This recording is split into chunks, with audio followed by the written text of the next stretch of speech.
Hello दोस्तों, कैसे हैं आप लोग। दोस्तों, आज हम लोग चर्चा करेंगे यूपीएससी प्रीलिम्स एग्ज़ाम के बारे में जो 27 जून को निर्धारित है। दोस्तों, आज हम लोग जो अभी 3 महीने का समय बचा हुआ है, या यूँ कहें कि 3 महीने से ज़्यादा का समय बचा हुआ है, तो उसके रणनीति पे बात करेंगे।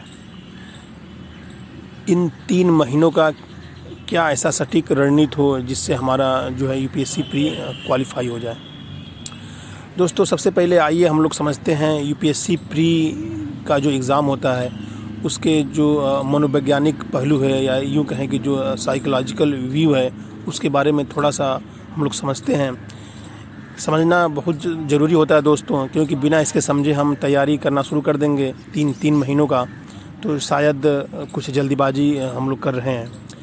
तो आइए थोड़ा सा इस पे हम लोग विचार करते हैं, फिर उसके बाद हम लोग चर्चा करेंगे कि क्या स्ट्रेटजी हो, क्या एक ऐसा वे अपनाया जाए कि इन 3 महीनों को हम लोग साथ लें और जो हमारी पढ़ाई हो सार्थक हो, और हम लोग यूपीएससी प्री में क्वालिफाई के काफ़ी करीब पहुंच जाएं, यहाँ तक कि क्वालिफाई कर लें। दोस्तों, इसका जो साइकोलॉजिकल व्यू है वो इसमें होता ऐसा है कि यूपीएससी प्री में 2 पेपर होते हैं, पेपर 1 और पेपर 2।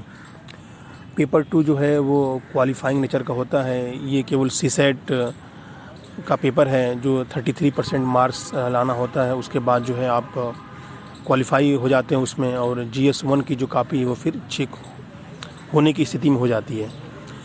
तो सीसेट में बहुत कुछ कहने को तो नहीं रह जाता है। यदि आप 4 से 5 साल का पेपर यदि ढंग से सॉल्व कर लेते हैं, थोड़ा सा प्रैक्टिस कर लेते हैं, तो इतना तो कर ही लेंगे कि 33% जो है मार्क्स, जो उसका न्यूनतम मार्क है, उसका जो बॉर्डर लाइन है उसको क्रॉस कर ले जाएं। जहाँ तक जीएस 1 की बात है दोस्तों, तो जीएस 1 में 100 क्वेश्चंस पूछे जाते हैं। 100 क्वेश्चंस में जो कट ऑफ रहता है, अभी लास्ट टाइम जो कट ऑफ गया था 19 में, जिसकी डेटा हम लोग के पास उपलब्ध है, उसका जो कट ऑफ था वो 49 क्वेश्चंस था, अर्थात 98 नंबर। यानी 200 में जिसने 49 किया था, जनरल की बात हो रही है, तो उसका जो है प्री क्वालिफाई हो गया था। ऐसे ही लास्ट जो मैक्सिमम कट ऑफ गई थी, मेरे ख्याल से 56 या 57 तक गया था।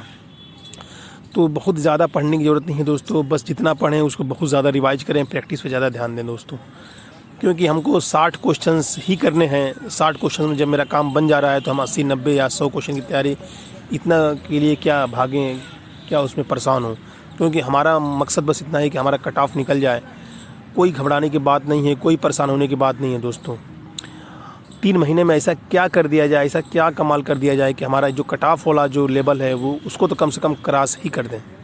तो एक तो दिमाग में बैठा लें कि हमको उतना ही पढ़ना है जितना से मेरा काम चल जाए। यदि आप 33% क्वालिफाइंग है तो 40 नंबर तक उसमें टारगेट बना सकते हैं। 45 का बना ले टारगेट सीसेट में। जीएस 1 में आप 60 का टारगेट बना लें कि 60 क्वेश्चन हमको सही से करना है, नेगेटिव मार्किंग के बाद भी, तो शायद आपका जो एक मानसिक संतुलन है वो काफ़ी स्थिर हो जाएगा। आप शांत महसूस करेंगे, घबराहट से थोड़ी राहत मिलेगी दोस्तों। तो इसकी साइकोलॉजिकल पहलू यही है कि आप जो है बहुत ज़्यादा आप विचलित ना हों, बहुत डाइवर्जन की सिचुएशंस में ना आएँ, तो बेहतर होगा। आइए हम लोग थोड़ी सी बात करते हैं कि इसकी स्ट्रेटजी क्या हो, इसकी रणनीति क्या हो। दोस्तों, इसमें 3 पॉइंट हम लोग नोट किए हैं। 3 पॉइंट जो है इस पर अमल करना है। पहला जो पॉइंट है वो है प्रैक्टिस। इसमें प्रैक्टिस पे ज़्यादा ध्यान देना है। प्रैक्टिस बहुत ज़रूरी है प्रीलिम्स के लिए। प्रैक्टिस से 2-3 फ़ायदे होते हैं। पहला फ़ायदा ये होता है कि जो यूपीएससी का एक लेवल है, उस लेवल के यदि आपको क्वेश्चंस बैंक मिलते हैं, वहाँ से आप उसका प्रैक्टिस करते हैं, तो कहीं ना कहीं आपका जो आपका एनालिटिकल व्यू है, जो विश्लेषण क्षमता है, वो कहीं ना कहीं इम्प्रूव होता है। उसमें आप जो है मजबूत होते हैं। जो दूसरा है, प्रैक्टिस से आपको नॉलेज भी होती है। बहुत से ऐसे टॉपिक होते हैं जो आप पढ़े नहीं हैं कभी का, व्याख्या देखने के बाद, उसका जो एक्सप्लेनेशन है उसको देखने के बाद, या कंटेंट के बेस्ड पे आपको जानकारी होती है।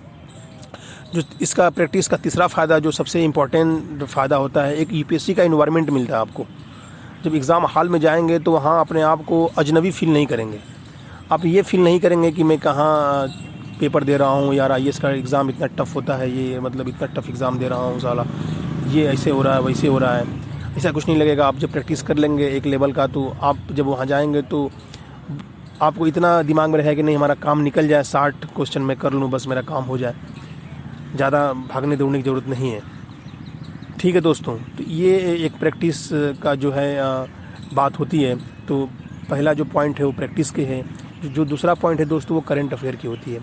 करंट अफेयर पे आपको ध्यान देना है, बहुत ज़रूरी है ध्यान देना। करंट अफेयर पे जितना ज़्यादा आप ध्यान देंगे उतना आपके लिए फ़ायदा रहेगा। आप डेली 2 से 3 घंटा भी करंट अफेयर पढ़ रहे हैं, लेकिन कंटिन्यू पढ़ रहे हैं, लगातार पर डे आप 3 घंटा 2 घंटा करंट अफेयर पे दे रहे हैं 3 महीने में, तो इतना आप करंट अफेयर के लायक हो जाएंगे कि यूपीएससी का जो करंट अफेयर वो कर ले जाएं। तो करंट अफेयर का मतलब ये नहीं होता है दोस्तों कि करंट अफेयर को बस करंट अफेयर की तरह पढ़ें। करंट अफेयर से लिंक्ड क्वेश्चन भी आते हैं, जैसे स्टैटिक जीएस का जो पोर्शन होता है, इतिहास, भूगोल, polity, economics, science tech, environmental studies, इसमें भी करंट अफेयर का जो है वो करंट अफेयर अपना जो है सेंध इसमें भी लगा देता है, यानी लिंक्ड करके क्वेश्चन आते हैं। जो डेटा है उसको उस सब्जेक्ट से लिंक करके और उस सब्जेक्ट के बेस पे क्वेश्चन पूछ देंगे।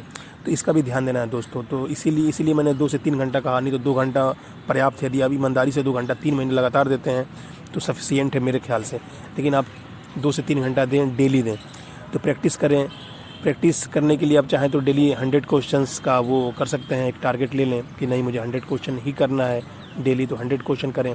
90 दिन में आपके पास 9000 का कलेक्शन हो जाएगा। 9000 कलेक्शन आपके लिए शायद अब इसका अंदाज़ा नहीं लगा सकते हैं कि आप किस लेवल पे होंगे। 9000 में 4 ऑप्शंस होंगे हर क्वेश्चन के, तो आप कहाँ से कहाँ पहुँचेंगे शायद अंदाज़ा ना हो, इसलिए प्रैक्टिस ज़रूरी करें दोस्तों। Practice makes man perfect. आप ये जो है मुहावरा सुने ही होंगे। जो तीसरी पॉइंट है दोस्तों वो है स्टैटिक जीएस की। स्टैटिक जीएस की ज़्यादा मैं नहीं कर रहा हूँ, जो 4-5 मानक किताबें हैं, जो स्टैंडर्ड बुक है, उसको आप रख लें। 4 घंटे, 3 घंटे, 5 घंटे जो भी समय मिलता है उसको देते रहें, लेकिन डेली दे दोस्तों। इसमें आप स्पेक्ट्रम की बुक्स जो आती है मॉडर्न हिस्ट्री के लिए उसको रख लें। पॉलिटी के लिए एम लक्ष्मीकांत की आती है उसको रख लें। ज्योग्राफी के लिए आप चाहें तो एनसीईआरटी की बुक रख लें 11th क्लास की, या बहुत ज़रूरी लग रहा है आपको तो 12th का एनसीईआरटी भी रख लें, लेकिन 11th का सफिशिएंट है। साथ में आप एटलीस्ट ज़रूर रखें। ज़्यादा पढ़ने घबराने की कोई ज़रूरत नहीं है दोस्तों। तीसरा जो है, जो उसके बाद आता है इकोनॉमिक्स का, आप मृणाल सर का वीडियोस प्लेलिस्ट पड़ा हुआ है हिंदी में बाकायदा, आप वहाँ से चाहें तो डेली 1 वीडियो 2 वीडियो देखते रहें, उसको बार बार रिवाइज़ करें। उसको चाहे तो वहाँ से नोट्स भी बना लें। नितिन सिंघानिया जी की आती है आर्ट एंड कल्चर की, तो वहाँ से आप जो है नितिन सिंघानिया सर की जो बुक है उसको वहाँ से मतलब इसको परचेज करके और इसको रख सकते हैं। तो ये 4-5-6 बुक है। आप पर्यावरण को भी हल्के में ना लें दोस्तों। पर्यावरण जो है चूँकि IFS और IAS दोनों साथ में एग्ज़ाम कराता है प्रीलिम्स का, तो इसलिए इसका दायरा भी बढ़ता जा रहा है। तो पर्यावरण के लिए कोई एक बुक ले लें और करंट अफेयर पर ज़्यादा ध्यान दें। बुक्स चाहें तो आप दृष्टि की आती है या परीक्षावाड़ी की आती है, दोनों में कोई एक बुक ले लें और उसको पूरा आप समय दें बढ़िया से।